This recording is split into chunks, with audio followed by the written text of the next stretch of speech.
believe I've got a video where I show how to winterize it. Well, what happens if you haven't used it for a few years and you want to summarize it? So I just put it on.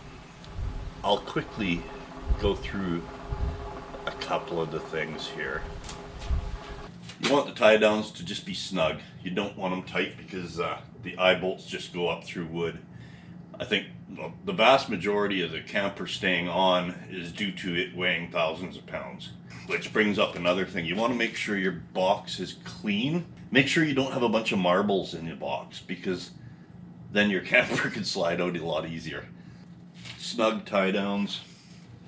Center of gravity. A lot of campers have this little sticker. That should go right down to the center of your axle.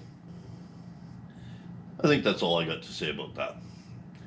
So now we'll get into some of the things that are the same with pretty much any RV.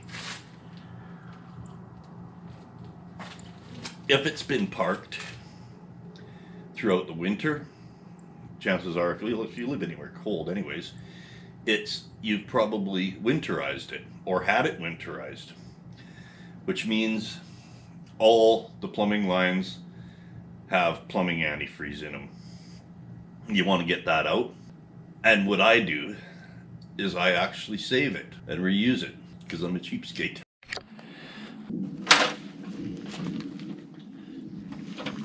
And while I think about it, there's one more thing that I usually every time I forget, but today I actually remembered. Take the license plate off the truck before you put the camper on. Makes it a little easier because you got to put the license plate onto the camper, obviously.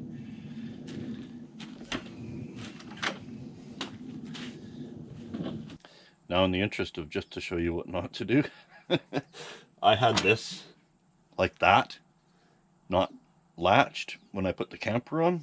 I pulled the camper up over here. I heard a noise in the truck. It was this noise. This fell open. Right there is where the cap goes. It's a white plastic cap that goes for the hot water tank. Well, I had it sitting right here. Yeah, that cap's gone now. So I have a 2-hour drive to find one at an RV place. I can still carry on with the video. I don't need to fill the hot water tank right away. Actually, I don't want to fill the hot water tank right away because I'm going to be bleaching the system. And when you bleach the system, you don't want the bleach water into your hot water tank. So just keep the valves turned off for now. This is where my freshwater tank lives, right here. Don't need that there.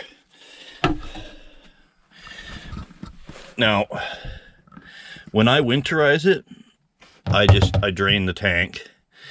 But what I do is right here is the pump. So I disconnect the pump and I've got just a short hose that I run into my RV and home plumbing antifreeze jug. So this jug just sits here and it just sucks through the system. Come summertime, I'm ready to use it again. All I have to do is hook up this line, which goes from my freshwater tank up to where I have this temporary hose hooked up right before the filter on the pump. Now this is the hose I use for winterizing, and it just lives in here. That way I know where it is. This comes out. I'm ready to fill the tank again. All my lines still have the plumbing antifreeze in them. I'm going to save that stuff. What I'm going to do is, because you don't like the pump to run dry, as little as possible anyways, it's inevitable, but I don't want the pump to run dry, so I'll fill this up with fresh water, turn on each thing, and I'll fill up my jugs that I used from last year. Now, no matter what, you're going to lose some of that plumbing antifreeze because some of it was in the toilet which means you're going to have minuscule amounts in your black water tank and you're going to have minuscule amounts in your gray water tank. Okay, this is filling right now. I believe it's about a 25-gallon tank. So I just want to go inside and make sure it's not filling up the whole camper and just filling up the water tank. Okay, I'm not seeing no leaks. There's actually a drain. You might be able to see right there. I don't actually use that drain because it just drains kind of all under the camper into the box of the truck, and I don't like that. Usually every spring when I do this, I probably end up filling up my fresh water tank about 3 or 4 times, because the first time I like to get the plumbing antifreeze all out. The second time I'll bleach the water and, you know, dump a little bit of bleach in with this water. As long as you know what size your tank is, you can find out how much to put in. I think this is 25 gallons anyways. And then I'll usually do it 1 or 2 more times to rinse the bleach all out of the lines. It is a good idea though to bleach your lines every year. Okay, you can see it's close to full. I'll head outside and pull the hose out as soon as it starts puking out everywhere.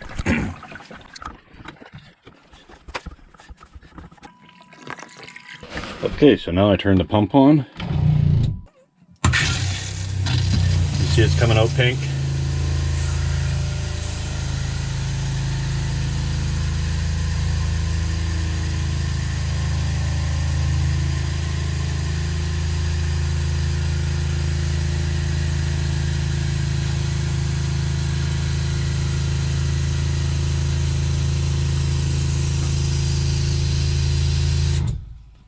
No longer pink. Coming out pink. No longer pink. It might not be quite as potent as it was, but it's always worked for me. It's always still been potent enough. Pyrex.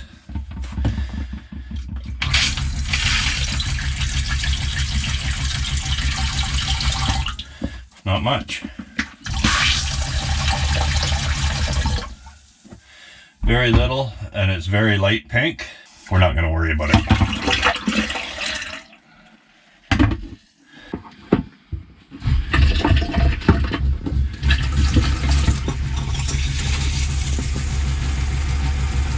Very little. Now I might get a little bit from the outside shower. As you can see, I've only got a half a jug back, but then again, I didn't use a whole jug actually. However, yeah, see, I used about a half a jug. Now this is the only shower I actually use on this thing.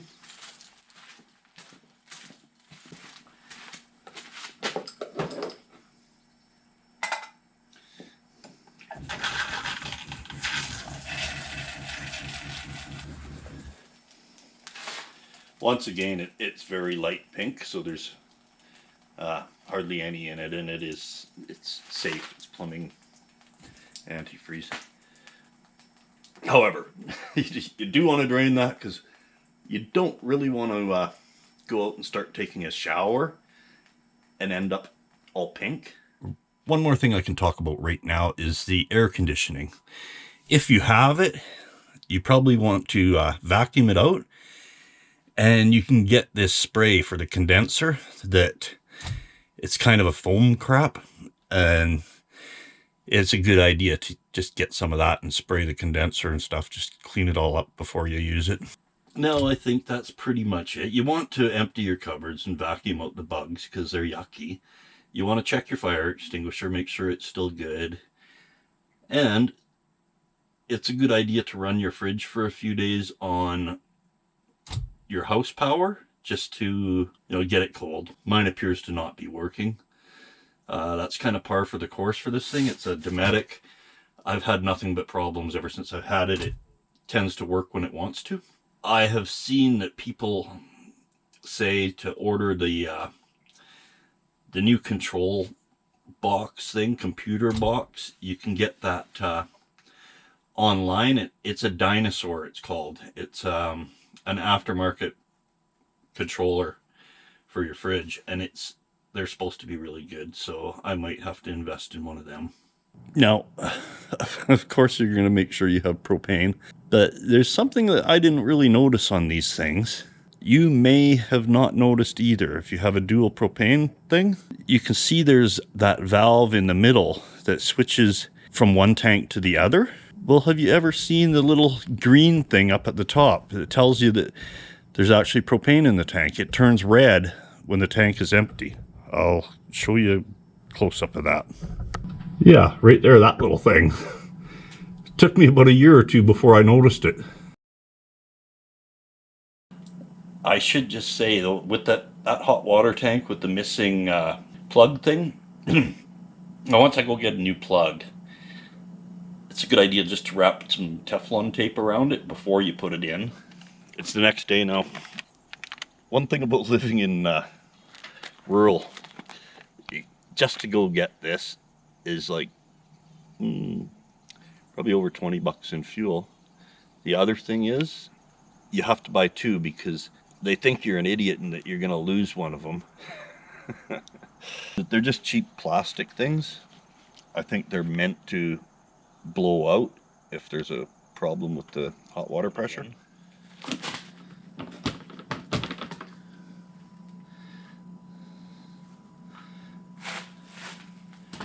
And this is where that silly box is located for the fridge.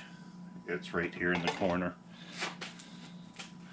On this one anyways.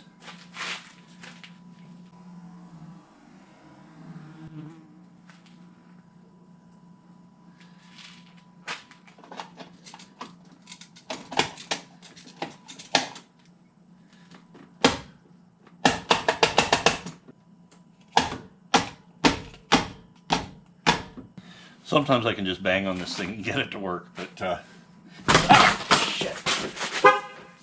No such luck today. Ow! Stung by a frickin' wasp. It was up my shorts. Wasps are really bad here this year. Alright, if you made it this far, thanks for watching.